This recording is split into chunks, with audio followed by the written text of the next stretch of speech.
Olá, pessoal! Como vocês estão? Estão preparados para mais uma aula de ciência? Pois é, nossa aula hoje será de ciências e eu tenho certeza que você aí do outro lado irá aprender muito sobre o que eu vou trazer. As multiplicadoras que vocês já conhecem, Clésia Nogueira, Laís Neri e Nádia Lopes, sou eu. Vamos falar um pouquinho sobre a Lua, vamos falar um pouco sobre o movimento da Lua. A semana passada, na aula passada, a gente falou sobre os movimentos da Terra, os movimentos de rotação, de translação, e hoje a gente vai falar também dos movimentos da Lua. Você sabe como é que nós podemos considerar a Lua? Se a Lua é um planeta, é uma estrela, a Lua é um satélite, o que é a Lua? Como é que a gente caracteriza ela? Eu sei que ela faz parte aí do imaginário de muita gente, a gente vai fazer essa retomada e entender um pouco sobre a influência da Lua nos nossos dias. Será que a Lua traz algum impacto para você, para mim, para nós? Vamos aprender um pouquinho sobre ela, tá bom? Então, eu, Clésia e Laís preparamos essa aula para você, mas antes disso, quero deixar essa mensagem que vocês possam acolher e ser tocado por essa mensagem que eu trago para vocês, tá bom? Sei que a gente se acostuma, mas não devia. A gente se acostuma a morar em apartamentos de fundos e a não ter outra vista que não as janelas ao redor. E porque não tem vista, a gente logo se acostuma a não olhar para fora. E porque não olha para fora, logo se acostuma a não abrir de todo as cortinas. E porque não abre as cortinas, logo se acostuma a acender cedo a luz. E à medida que se acostuma, esquece o sol, esquece o ar, esquece a amplidão.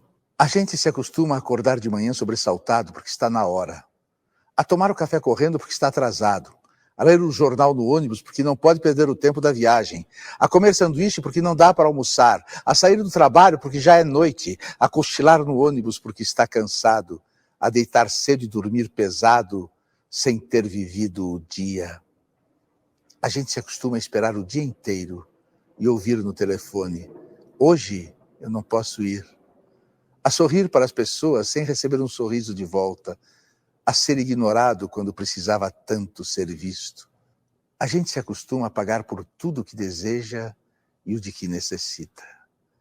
E a lutar para ganhar o dinheiro com que pagar, e a pagar mais do que as coisas valem, e a saber que cada vez pagará mais, e a procurar mais trabalho para ganhar mais dinheiro, para ter com que pagar nas filas em que se cobra. A gente se acostuma à poluição, as salas fechadas de ar-condicionado e cheiro de cigarro, a luz artificial de ligeiro tremor, ao choque que os olhos levam na luz natural, as bactérias de água potável.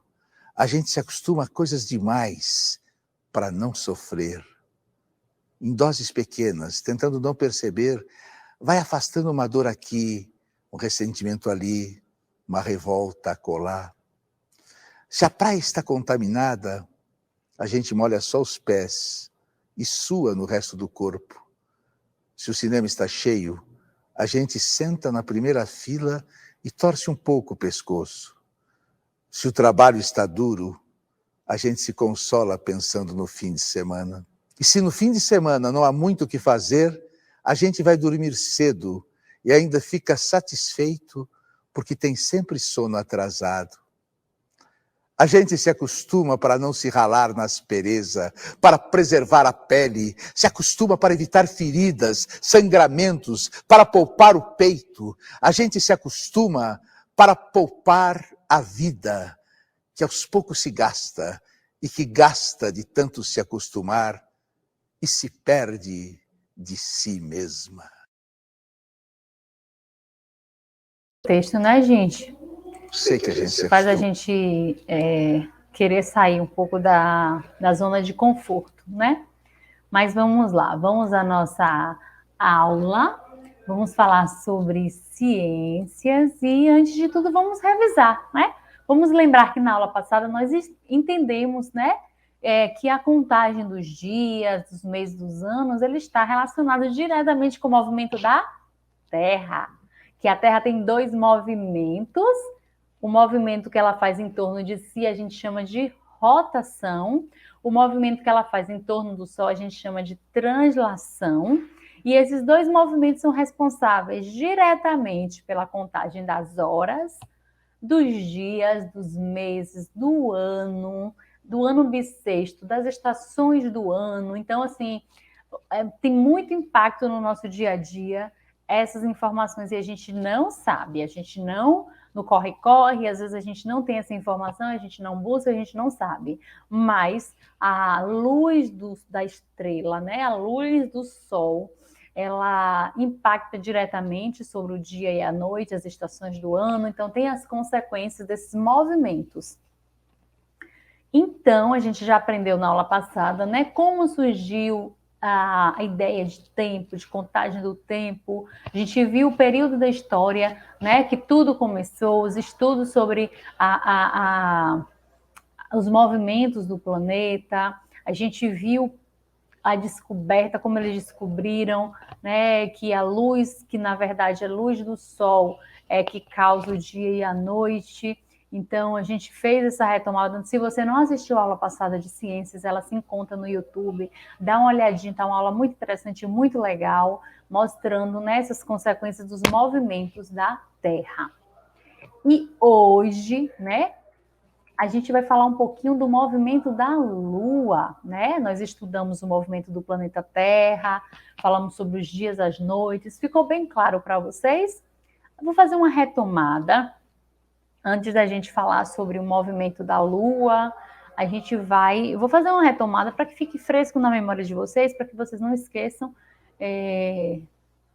de como é esse movimento, de como ele impacta no nosso dia, de quais as informações são necessárias para a gente entender, né, esses movimentos. Então, eu vou passar um vídeo para vocês e depois a gente volta a falar sobre a Lua, tá bom, gente? Imagine que está flutuando no espaço, como um astronauta. De onde você está, consegue ver o Sol brilhante e quente. O Sol é a estrela central do Sistema Solar e é quase 1,5 milhões de vezes maior que o nosso planeta, a Terra. Na Terra, temos a impressão que o Sol está se movimentando, mas a verdade é que ele está estático. Quem se movimenta é a Terra. Veja, o nosso planeta se move de duas formas. Ao redor de si mesma, a Terra realiza a rotação. E ao redor do Sol, a translação. A rotação dura 24 horas, ou seja, um dia. Isso quer dizer que a Terra demora um dia para completar uma volta em torno de si mesma. Sendo assim, é a rotação quem é responsável pela variação dos dias e das noites. Enquanto a Terra está girando em torno de si mesma, ela recebe a iluminação solar. Porém, por causa de sua forma de esfera, os raios do Sol não a atingem por igual. Sendo assim, na parte que está voltada para o Sol é dia, e na parte oposta da Terra é noite. Isso explica por que enquanto estamos tomando café aqui no Brasil, os japoneses lá do lado oposto da Terra estão indo dormir. A translação, por sua vez, é um movimento que a Terra executa em torno do Sol. O tempo que a Terra demora para dar uma volta completa na órbita do Sol é de aproximadamente um ano. Mais precisamente, 365 dias e 6 horas. É por isso que de 4 em 4 anos existe um ano com um dia a mais no calendário, os chamados anos bissextos.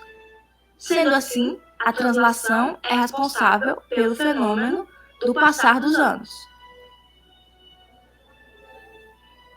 Imagine então a Terra realizando a translação e a rotação simultaneamente, girando em torno de si e, ao mesmo tempo, percorrendo a órbita do Sol.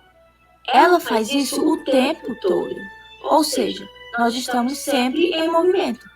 Mesmo que você esteja nesse momento em uma cadeira, na verdade não está parado, porque a Terra nunca fica sem se mover. Agora que entendeu como o nosso planeta se desloca e as consequências desses fenômenos, já pode voltar para a Terra e continuar a acompanhá-la nessa trajetória. Tchau, tchau!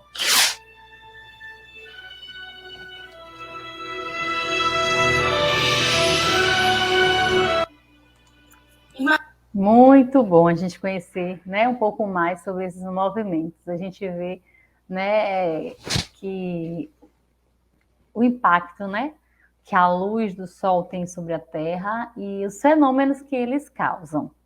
Então, gente, depois desse vídeo, né, deu para entender, né, entre outras informações, que o movimento de rotação é responsável pelos dias e pelas noites, e o movimento de translação, ele é responsável pela contagem dos meses e também a estação do ano.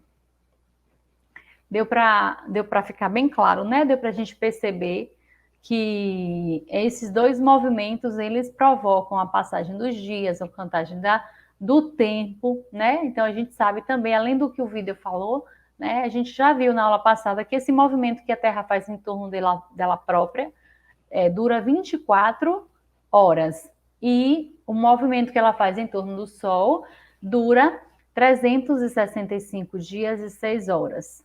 O acúmulo dessas 6 horas em 4 anos forma um ano bissexto, que a gente sabe que ele tem 366 dias. E, por falar em planeta Terra e seus movimentos, vamos estudar um pouco sobre o satélite natural da Terra. Qual é o satélite natural da Terra? Eu já estou dando a resposta que eu falei no começo. A Lua é um planeta. Por que não é um planeta? A Lua é uma estrela. E por que não é uma estrela? A Lua é um satélite. Por que é ou não é um satélite? Vamos descobrir isso comigo? Todos os fenômenos que ocorrem no céu despertam a curiosidade do homem. As diferentes fases da Lua, os tipos de eclipse, por exemplo, são fenômenos que nossos antepassados eles tratavam como manifestações dos deuses, que seriam os responsáveis pelo que ocorria na Terra. Então, a Lua é um elemento que gera muita criatividade, muitas histórias. Quem é que nunca ouviu história de lobisomem, histórias de mula sem cabeça? Tudo isso acompanhando a luz da Lua, né? Então, a gente sabe que existe um misticismo muito grande em torno da Lua. Existem superstições. Cortar o cabelo em tal fase é bom. Cortar a unha em tal fase é bom. Tomar tal remédio em tal fase é bom. Então, existe muitas crenças ainda que vêm, na verdade, de nossos antepassados, né? Quando a ciência ela não trazia, não tinha elementos tão claros para afirmar, trazer todas as informações sobre a Lua, então existia muito e ainda existe muita crença, nem todas são o que de fato representa a informação correta, mas a gente sabe que existe, né? Então, esses movimentos do nosso satélite natural também eram vistas com temor e com admiração. Os estudos da astronomia, que remontam à antiguidade e avançam a cada dia, explicam por que esses eventos se dão e mostram que realmente alguns deles podem influenciar muito a vida do nosso planeta. Então, tirando essa parte de mística, de crenças, a gente sabe, né, que o movimento também da Lua e a presença da Lua tem também consequências para o nosso planeta. E a gente vai ver algumas delas, tá bom? Depois do Sol, a Lua é o astro mais observado pelos índios brasileiros. Ela é a principal regente da vida marinha. Os índios brasileiros, em virtude da longa prática de observação da Lua, conheciam e utilizavam suas fases associadas com as estações do ano na pesca e na agricultura. Então, né, tem essa crença, tem essa tradição, tem esse relacionar as fases da Lua com a agricultura, com a pecuária, os índios acreditavam muito. E por isso que eu trouxe, né, trouxe para vocês, para a gente compartilhar uma lenda, né? Vamos conhecer uma lenda do folclore brasileiro que tem essa história da Lua, para a gente ver como o imaginário, né, do índio e de outros povos como esse imaginário ele é mexido com a presença da Lua, como crenças são criadas a partir da Lua, tá? Vou mostrar para vocês essa lenda, para quem não conhece, só para a gente perceber como a Lua ela está presente nas culturas. A Vitória Régia é uma estrela. Há muito tempo, Jaci, que é a lua dos índios, era uma deusa que, ao aparecer de noite no céu, iluminava o rosto das cunhantãs moças, que eram as mais belas índias da aldeia. Quando Jaci se escondia por detrás da floresta, levava as moças de sua preferência e as transformava em estrelas pregadas no firmamento. Nayá, virgem guerreira da tribo, vivia sonhando. Desejava ser chamada por Jaci e levada para o outro lado da floresta. Os anciões da tribo disseram a Nayá que as cunhantãs moças levadas por Jaci perdiam o sangue e a carne e se transformavam em luz das estrelas perdidas no céu. Nayá não ouvia ninguém, perambulava pela floresta à noite, ansiosa de ser levada por Jaci. Todas as noites ela fazia a mesma coisa e a lua não a escolhia. A jovem índia definhava de tanto andar atrás da lua. Não comia nem bebia nada. Adoeceu e não havia pajé que a curasse dessa doença.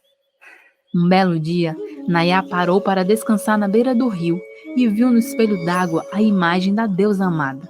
Era a lua que refletia no lago. Lançou-se nas águas cega de sonho e se afogou. A lua, compadecida, decidiu premiar a bela jovem índia, transformando-a numa estrela diferente daquelas que brilhavam no céu, e boiou no lago uma estrela d'água chamada Vitória Régia, cujas flores brancas se abrem à noite, de manhã ficam rosadas com o sol.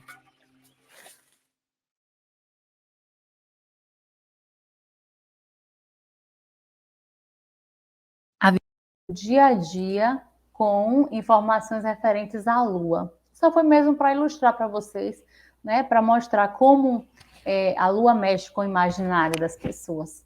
E você, o que você acha sobre a Lua? Na mitologia romana, Saturno era o pai de Júpiter. Na astronomia, podemos afirmar que eles são bem semelhantes em tamanho e composição. Porém, recentemente, Saturno, que é um planeta, passou na frente em número de luas. Mas para o Nádia não só existe uma lua? Não, gente. Olha, Saturno. Sabe quantas luas o Saturno tem? 82 no total. Para vocês que acreditavam que Lua é só a nossa, do nosso planeta, está totalmente enganado. Saturno tem 82 luas, 3 a mais do que Júpiter. Júpiter também tem uma quantidade muito grande de luas. E o que é, afinal, uma lua? Por que a Lua não é um planeta? O Instituto Carnegie em Washington, nos Estados Unidos, foi o responsável por descobrir mais 20 luas orbitando Saturno, o que o levou a ocupar o primeiro lugar. São luas bem pequenas, com uma média de 5 quilômetros de diâmetro. Daí a demora para visualizar, eram muito pequenas. Então, o que é uma lua? Lua, gente, é sinônimo de satélite natural ou um planeta secundário. Então, trata-se de um corpo celeste que gira em torno do planeta principal e não em torno de uma estrela. Então, a gente sabe que o Sol é uma estrela, né? O planeta Terra gira em torno dela mesma e da estrela, que é o Sol. A Lua não. A Lua, ela gira em torno dos planetas. Ela está em órbita, né? Orbitando em torno dos planetas. E daí é considerado satélite por conta disso. Então, nós temos uma Lua. O nosso planeta Terra tem uma Lua, tem um satélite natural. E a Lua tem luz própria, a gente vê a Lua sempre iluminada. Será que ela tem luz própria? Algumas luas podem ser maiores do que alguns planetas do nosso sistema solar, como é o caso de Titã, a maior lua de Saturno. Se ela não orbitasse, ela seria considerada um planeta. Orbitar e girar em torno do planeta. Como ela está girando em torno do planeta, ela não é um planeta, ela é uma lua, um satélite natural. No nosso sistema solar, Os planetas são divididos entre gasosos e rochosos. Os primeiros tendem a ter vários satélites, já os rochosos possuem pouco ou nenhum. Marte é orbitado por 2 satélites e a Terra só tem um satélite. Mercúrio e Vênus não possuem luas. Então, no nosso sistema solar, a gente tem planetas com várias luas, vários satélites naturais, e temos planetas com nenhum. Temos planetas com um, que é o nosso caso. E uma lua surgia. Vamos ver como foi que a lua surgiu? Existem 3 hipóteses que dizem respeito ao processo de formação dos satélites naturais. A primeira é a hipótese de formação de colisão, por colisão. Neste caso, 2 ou mais corpos celestes se chocam e os destroços gerados por esse impacto se juntam ao longo do tempo, criando assim um novo planeta secundário. Muitos cientistas acreditam que a nossa Lua foi originado a partir desse processo de colisão de corpos celestes.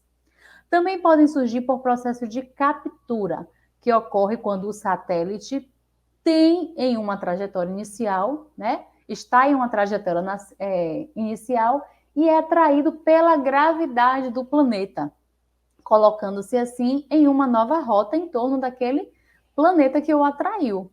E, por último, as luas podem ser formadas, né, ao mesmo tempo e na região que os planetas principais a serem orbitados por elas, em um processo conhecido como formação simultânea. Assim, os satélites encontram-se desde o início, né, girando em torno ao redor do planeta. E aí eu trago também algumas curiosidades para a gente ver algumas curiosidades sobre a Lua. Você sabe alguma curiosidade sobre a Lua? Bora ver? A Lua exerce uma influência na Terra que é parcialmente responsável pelo fluxo e refluxo das marés. Gente, a Lua exerce influência sobre as marés. O físico George Darwin, que é o filho de Charles Darwin, descobriu que a maneira como a gravidade da Lua puxa as águas terrestres está diminuindo a rotação da Terra. Nossos dias ficam mais longos por cerca de 0,002 segundos a cada século. Uma descoberta pelo grande filho de Charles Darwin, George Darwin. Nossa companheira é mais jovem do que a Terra, mas também não é nada novinha. Acredita-se que a Lua foi criada após um objeto do tamanho de Marte se colidir com a Terra há 4,5 bilhões de anos, segundo a NASA. Os detritos dessa colisão passaram a orbitar a Terra e, eventualmente, se uniram, formando o nosso satélite. Entre as mais de 150 luas orbitando planetas do nosso sistema solar, a nossa está no 5º lugar em tamanho. A gente só tem uma, mas é a 5ª em tamanho, né? Tem Saturno, que eu dei o exemplo de 82 luas bem pequenas. O nosso planeta só tem uma, mas ela é bem grande. A maior de todas é a Ganímede, que orbita Júpiter. Se você acha que humanos poluem só a Terra, saiba que a Lua também está recheada de detritos deixados por nós. Na década de 50, além da famosa bandeira norte-americana, você sabe que o homem esteve na Lua, né? Que foram os primeiros homens que pisaram lá, deixaram uma homenagem honrando a tripulação da fracassada missão do Apolo 1 e uma placa que diz: aqui homens do planeta Terra pisaram pela primeira vez na Lua, em junho de 1969. Viemos em paz em nome da humanidade. E aí, a gente sabe, né, depois dessas curiosidades, vocês pesquisam mais curiosidades, tem um monte de coisa sobre Lua bem legal, tá? A gente vai conhecer um pouquinho sobre as fases da Lua, tá bom? Bora assistir esse vídeo que ilustra e que mostra melhor quais são as fases da Lua.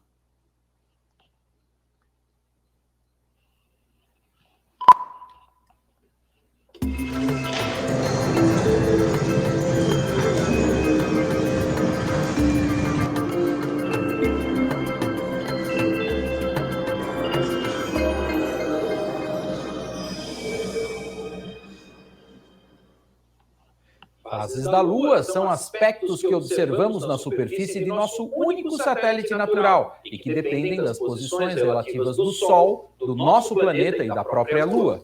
Os mais práticos dizem que quando a Lua desenha uma letra C, está no crescente. No minguante, é a letra D, de decrescente. Mas não é tão simples assim, por isso vamos ver como ocorrem as fases da Lua.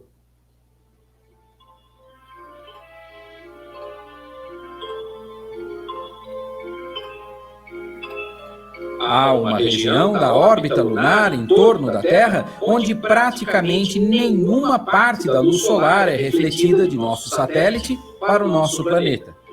A Lua está direcionada para os lados do Sol e por isso mesmo permanece tecnicamente invisível.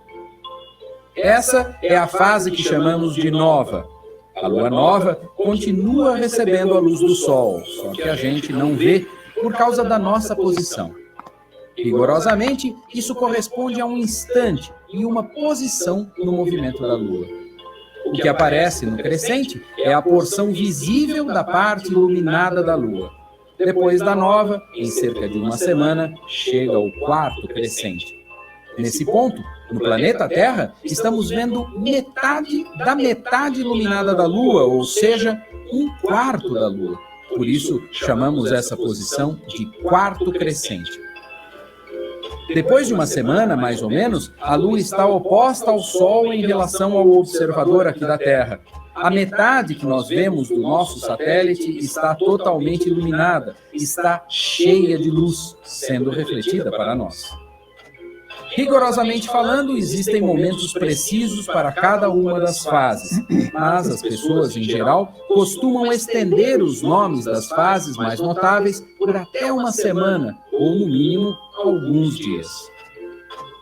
Depois da lua cheia, as posições relativas do Sol e da Lua provocam a redução da área iluminada visível do nosso satélite em relação à Terra, o que corresponde ao minguante, passando pelo quarto minguante até retornar à fase de nova em cerca de mais 2 semanas.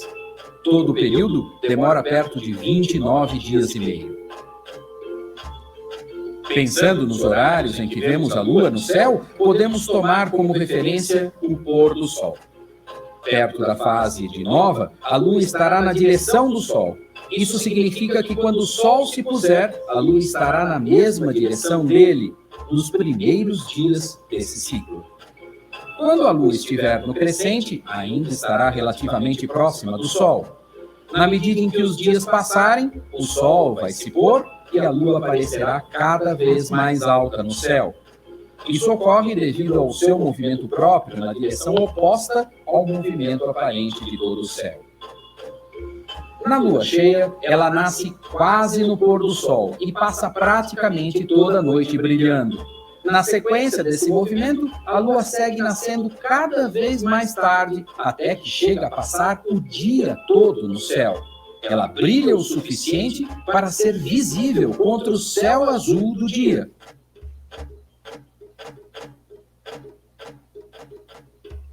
Esses movimentos relativos do Sol, da Terra e da Lua criam as situações de quase completo alinhamento que provocam os eclipses. Mas isso é assunto para outra letra do ABC da astronomia. Nos vemos! Muita coisa, né, gente? Interessante, a gente pôde aprender sobre a Lua. Então, só para a gente fechar nossa aula, né, o satélite, esses movimentos da Lua, né? O satélite, ele está sempre rodando e faz 2 movimentos. Gira ao redor da Terra, acompanhando o movimento de translação ao redor do Sol, né, no chamado movimento de translação da Lua, e em torno de si, que é o movimento de rotação. Assim como o planeta Terra, a Lua também tem esses 2 movimentos.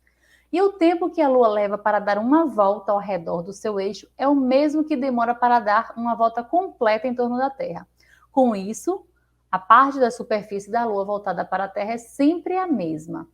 Então, gente, depois, né, a gente vai conhecer um pouco sobre as fases da Lua, mas por hoje eu me despeço de vocês, né, acreditando que foi uma aula bem produtiva e que deu para a gente aprender muita coisa. Um grande beijo, gente, e até a próxima aula, tá bom? Fiquem todos com Deus.